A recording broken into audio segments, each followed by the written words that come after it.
Hi, this is Cal Ripken Jr., and you're listening to the ML Sports Platter.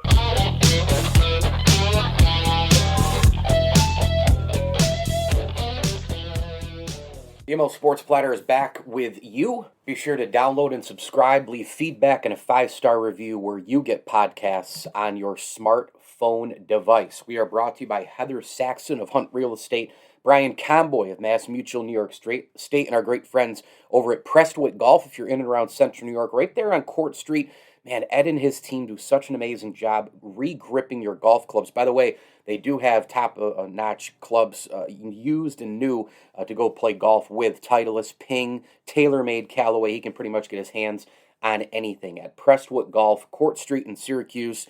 If you're in and around the area, traveling through even, get those golf clubs re-gripped with Prestwick Golf. Tip of the cap thanks as well to the Vince Aguirre Consulting Group and our pals at Barks and Rec Doggy Daycare. It is an unbelievable interview coming up here.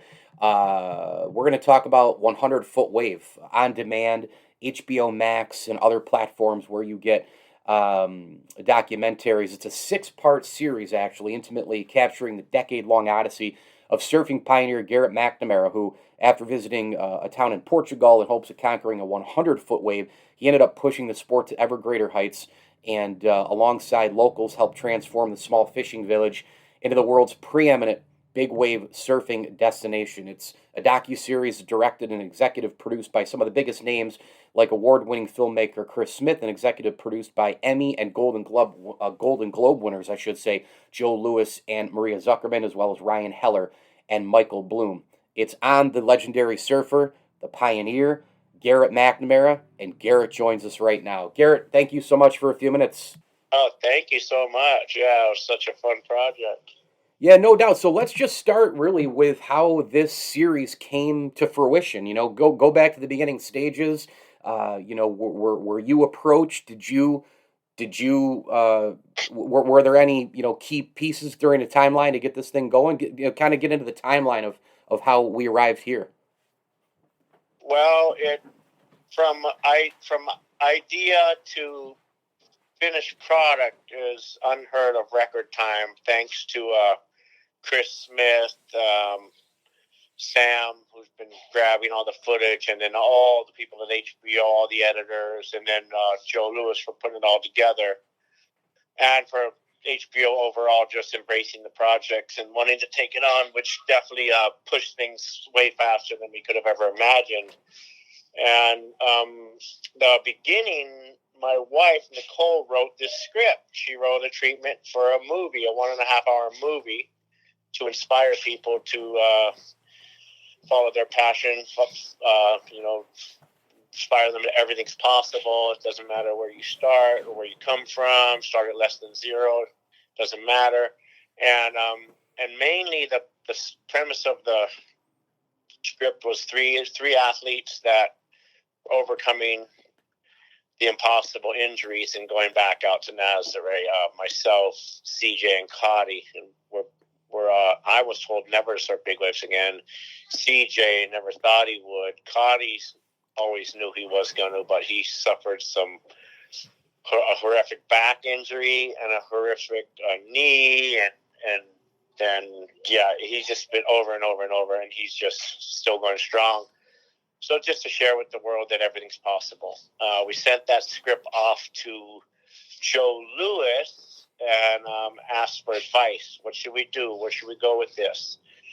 And then Joe said, this is an award winner. We'll win an award. I can guide you in the right direction, but, I'd really love to be a part of it. If you would let me be a part of it, I would love to. And we're just like, what? Take it, run.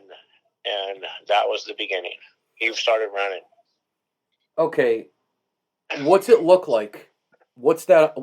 Describe that wave, that 100-foot wave. What's it really, really look like? A 100-foot wave is a giant wedge that comes from way out. You see it coming way ahead of time. You know it's coming. Your eyes in the sky are seeing it and letting you know, and you're confirming what you're seeing coming at you. It's just this perfect giant peak left and right. But the right goes into a giant channel and the left goes into a closeout, for lack of a better word, hell. The right, you're getting towed in by the jet ski, and as soon as the timing is right, the jet ski turns away from the wave and slingshots you down it. You let go of the rope. You start turning like you're snowboarding. You fade, and then you go forward, and you fade, and you go forward, and then you fade, and then you bottom, turn at the bottom, and you turn up into the face, and the thing just engulfs you, covers you. You're gone. You're in the tube, and then you come flying out into the channel, and you're holding your hands up, and you're just in heaven, and just saying, "Thank you, God, thank you, God." And that was the ride right there. So, is the town, is it pronounced Nazare? Nazare. Okay. Like foreigners, Americans call it Nazare, but it's Nazare. Yeah. Okay. All right. Well, it's in Portugal. I believe you reside there currently still, right? And it just looks beautiful. The first time you arrived there, I mean, you became really a pioneer in surfing by doing what you did. Creating a destination, a surfing destination, a challenge destination for your fellow competitors in the sport. How did kind of a two-parter here? How did you do it? Number one, and number two, why is that place specifically such a destination for surfing? Well, when we got there, nobody had ever realized that you could actually ride the waves and then get towed back out through all the closeout beach break. So it was deemed impossible. And the waves were a little mixed up, so it wasn't a desirable location, and it was impossible. So two things that everybody that showed up before me just looked at it and went, no good. The third part was that tow surfing was kind of dead. It was kind of frowned upon. There wasn't much people towing anymore, and everybody's paddling whenever it got big. Nobody was towing. We had the jet skis in the channel for safety, but we weren't towing anymore. And I still love towing, even though it was frowned upon. I still loved it. So wherever I went, depended on the conditions. If it was really windy, I would tow. Really glassy, I would paddle. Where I would stand-up paddle. Whatever the conditions allowed, whatever was going to allow us to have more fun, that's what we did. And so we were lucky that we saw that it could potentially be possible. So we went out there and attempted to surf some waves and then get rescued and then go into the beach break and come back out through the sideways chops. So anywhere else, any other spot in the world that I know about, it would be impossible. You wouldn't be able to make it back out with your jet ski or your wave runner. But since the sideways chops come out of the canyon and off the wall of the cliff and the canyon create these sideways waves that come across these giant peaks, which cancel out the wave. The wave all of a sudden will be a 40, 60-foot wave, and you have the sideways wave that hits it, and it cancels it, turns it into a 2 to 4 foot wave. Wow. So you can make it back out over those sideways chops. And we luckily figured that out pretty quick and then realized that everything's possible. No matter how big it is, you can make it back out. Well, Garrett McNamara with us here on the ML Sports Platter, brought to you by Bryant and Stratton College and Stanley Law Offices, the fantastic big wave surfer and extreme waterman. We're going to get into some of the records and some of the feats as well. He is, of course, featured in 100-Foot Wave on demand, where docuseries are seen, of course, and you can watch it also on HBO Max. There's three things that you've done. You are known for breaking the world record for the largest wave ever surfed in again, Nazaré. Did I give it a shot there? Yeah. Nazaré, okay. Portugal. Yeah. You survived a monstrous wave at Jaws, which it just I mean, the videos of these things are just absurd. That was in Hawaii, and then you rode tsunami from Kelvin glaciers in Alaska. break those down, those experiences down, and which one, if you had to do one of them again with the same outcome, which one would you pick? With the same outcome. Oh. Which one would I pick? With the same outcome. All three. All rolled into one, huh? Yeah. No, the glacier surfing was so dangerous, much too dangerous. But if I was going to have the same outcome and make it, it might be fun to go try and get some bigger ones there, because it's from a different type of energy. It's from water displacement rather than a low pressure system blowing on the ocean's surface. But the barrel at Jaws would be the most rewarding. I'll get the best feeling out of that wave. But if I could get that same wave that I got at Jaws, but 120 feet at Nazare, that's where I would go. So you were born in Massachusetts. When did you start surfing? Falling in love with it? Did you learn on a specific body of water? When did it all begin for you? Well, when I was 1.5, I said, well, I'm moving to California and I'm going to start this surfing career. And so I moved from Massachusetts to California when I was 1.5. I got my suitcase and I just left home. My mother forced us. My mother, who was trying to find herself, I guess you could say, and moved us to California, inherited a bunch of money, moved us to California, and started a hippie commune where we had a year of about 10 years of a lot of fun up in the mountains, and then half of the time in Berkeley and half of the time in Cazadero. Oh. And then she luckily pretty much forced us to move to Hawaii. We did not want to go, and she forced us. And thanks to her, if she hadn't brought me to Hawaii, I would never have become a surfer, and who knows what I'd be doing right now. So when we got here, I was 11, and there wasn't. If you lived close to the beach, you surfed, and we didn't have anything else to do. We didn't have much money. We were on welfare. We didn't really, we didn't have any beds. We slept on a carpet floor in this little apartment, and it was tough. But we got a surfboard. We went out in the ocean, and nothing mattered. And we fell in love, and that was it. That was our passion, our love, what we did all day, every day. You had obviously a kind of a tough childhood. Fought some adversity there. Do you ever think back to those days while you're having all this success, or is it just way in the? Yeah, okay. It was really, to me, I think it was very fun, and all the experiences made me who I am today. There was a couple situations that I remember that weren't very fun. But overall, it was amazing. Overall, it was experiences I wouldn't trade for anything, and a way of being that I wouldn't trade for anything. We were free. We got to experience life up front row center with our mother, kind of guiding us here and there. But she'd always said, I just gave you to God. And so that's pretty much what she did. Luckily, we didn't get killed or who knows.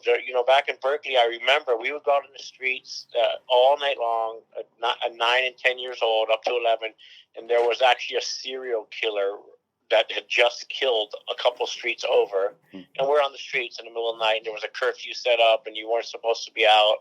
We were just out running amok. So yeah, luckily it we survived it all.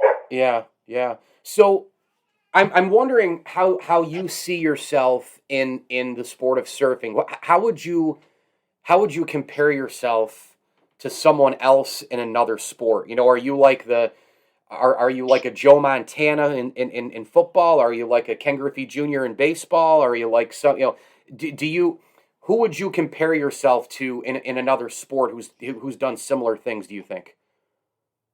Well, I would compare what happens in other sports and what happens in our sport. In all the other sports, if you make a mistake, you get to swing again, or you get to shoot again, or you get to kick the ball again. In our sport, if you make a mistake, you don't get to breathe for a long time. And you're underwater for what can seem like an eternity here. So one mistake in our sport, you cost your life, and one mistake in most other sports, you just pick it up and go again. I've never been asked that question. I mean, obviously, I know the degree of difficulty in your sport is really, really hard. I'm just talking in terms of, the level of success. You've been at it since '78. You've, you know what I mean? Like, you have a ton of sponsors. You have world records, I would achievements. just say that I get really lucky once in a while. You're the Tom Brady of surfing, huh? So was it? The training that I do with my ankles is what Tom Brady started doing way back in the day before anybody. And the coach that I work with uses a lot of Tom Brady's workout techniques and methods, or actually she implemented a lot of them and worked with the coaches that worked with him and studied with them. So the longevity is due to a lot of nowadays. And over the last, I'd say 6 years, I've been working with somebody who's going to keep me in the game. And it's the same type of training that Tom Brady started doing and still does. But I would never compare myself to him. That guy is just a freak. I'm just lucky. Well, I don't know. I watch some of these videos and I'm like, man, throwing a football seems kind of easy compared to this thing that you're doing. It's wild. You mentioned. I just got a couple more for you. You mentioned, being underwater for a long time. I mean, what seems like a lifetime. You're under there, and you don't have. And it's not like you're snorkeling. It's not like you've got an oxygen tank with you. I mean, it's just you. You're in the water. So when did you learn? How did you do it in terms of, holding your breath for a long period of time? Gradually built up to it, but the main recipe for success underwater that I felt enabled me to be very comfortable and survive a lot of I've been comfortable with all my wipeouts. I've enjoyed them. It's a mindset, first of all, but to get to that level of being comfortable, you have to be physically prepared, and I would do a lot of hold my breath exercises above water while I'm running around this field. There was these different benches. There were sport benches, and it was a field at Sunset Beach School. And I would run a lap, and then I would do 3 types of hold my breath exercises at each bench, and then I'd run again, hold my breath, run again, hold my breath. And then I implemented this hold my breath training whenever I work out. And so you're exerting as much energy as humanly possible while holding your breath during these workouts. So then when you're getting pounded, like a big wave hits you and you're underwater, you're completely relaxed. And since you had been exerting as much energy as possible while holding your breath, then relaxing, holding your breath, all of a sudden became very comfortable and easy. There's also some amazing underwater exercises, which I only recommend doing with a partner, at least one, if not 2 or 3 people. Wow. And we would swim down 40 feet to this rock on a sand bottom, and then we'd run for like a minute on the bottom, and then you have to swim up. And I remember a lot of times coming up and you see that black hole closing in. And I remember so many times my lips just coming up right before blacking out. Wow. And that was definitely helped a lot, the cave diving. But I really do credit the holding my breath on land while exerting as much energy as humanly possible and thinking about sets. Okay, I'm doing this exercise with my leg, 10 seconds, and then 2 breaths. Okay, another wave, and then doing this other exercise, and then 2 breaths, and okay, another wave, and then doing this other exercise. And at the 3rd exercise, like 3 sets, 3 waves, wow. I was always about to pass out. And then I would just continue on and do it again and continue on doing it again. So you're actually going through numerous sets of sets, each little set that you do on the lap. So yeah, the hold your breath on the land is just, nowadays you got Wim Hof, you got all these different breathing techniques, you got all these amazing ways to expand your lungs. There's the internet, there's so much to learn and so many great teachers, and all of them are good. I mean, Mark Visser has this warrior course, water warrior, I forget, some kind of warrior course. He's amazing for surfing, surf specific. Mark Visser, I forget the name of his program, but I learned a couple really great things from him that I implemented over the last 5 years. So how long can you hold your breath? Not too long compared to some of the other guys, but about 4.5 minutes. Oh, I could push it. I could push it further, but I've been very happy with 4.5. Yes, I would say so. So Massachusetts born, but you go out west, California. Are you a sports fan as well? I mean, do you have favorite teams? When I was a kid living in Berkeley, we played baseball religiously. I had every baseball card, I had every football card, I had every basketball card. Wow. I had tickets to the Vikings-Raider game in 1976 when the Raiders beat the Vikings in the Super Bowl. And I was a religious sports fanatic and a baseball comic collector. But we were skateboarders at heart. Mm-hmm. And BMX and baseball was our number one. But I mean, I had just gotten on the soccer team. I had just gotten on a hockey team. We played baseball every single year. We played basketball for fun, played football for fun, and collected all the cards. And so was it Giants or A's or Dodgers? It was Giants and A's. Okay. And you supported both. Okay. San Francisco 49ers, Oakland Raiders, and the Golden State Warriors. Oh, you just supported all of them. You just supported multiple teams. Yeah. You were a fan more than anything. We pulled towards the Raiders and Oakland A's. Yeah. Those were they were closer to us. We were in Berkeley, and Oakland's the next town over. Sure. But we've gravitated towards San Francisco a lot as well. That's cool. Final one for you here, Garrett, and this has been amazing. What do you hope when people get done watching 100-foot wave? What do you hope people say about it?